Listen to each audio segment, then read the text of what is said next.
Right, since making the video of building this particular coach, there's been some changes to the laser cutting and construction, which will now be detailed.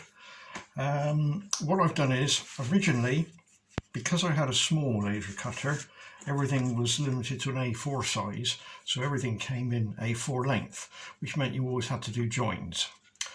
I've now invested in a much larger laser cutter, which now produces one piece, so you don't have to do any joins. So that's first change.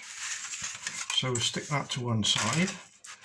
It also means that the base, which is in two halves, so the base now comes in one piece, so that saves you having to join that together. And the sides also come in one piece. So again, you don't have to join those together.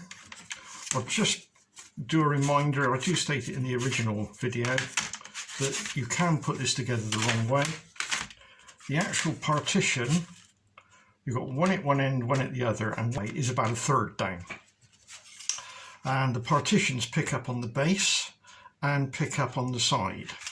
So as you can see with this one, that when I put it together, I'll just loosely put together, you can see that the slots there and there line up with each other, which is correct.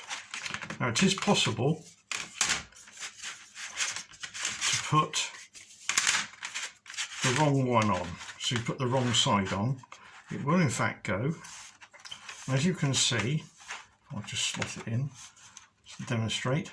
You can now see we've got slots in the side there and slots up this end. Obviously they don't line up, so that's not the right way to do it.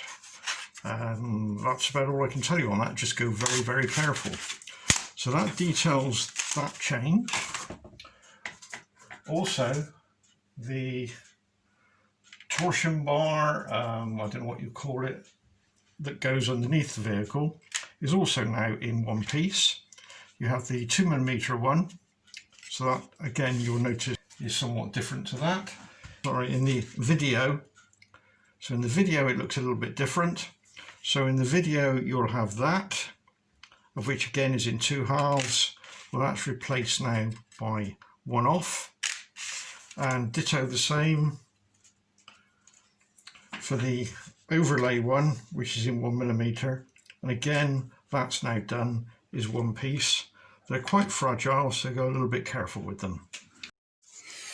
I also add into the kit a couple of engraved 1mm overlay gash pieces, which show the engraving and the area where you would do the gold lining. Those are a couple of gash pieces for you to experiment with painting and doing the gold lining, so you can cock it up on these rather than on the actual model.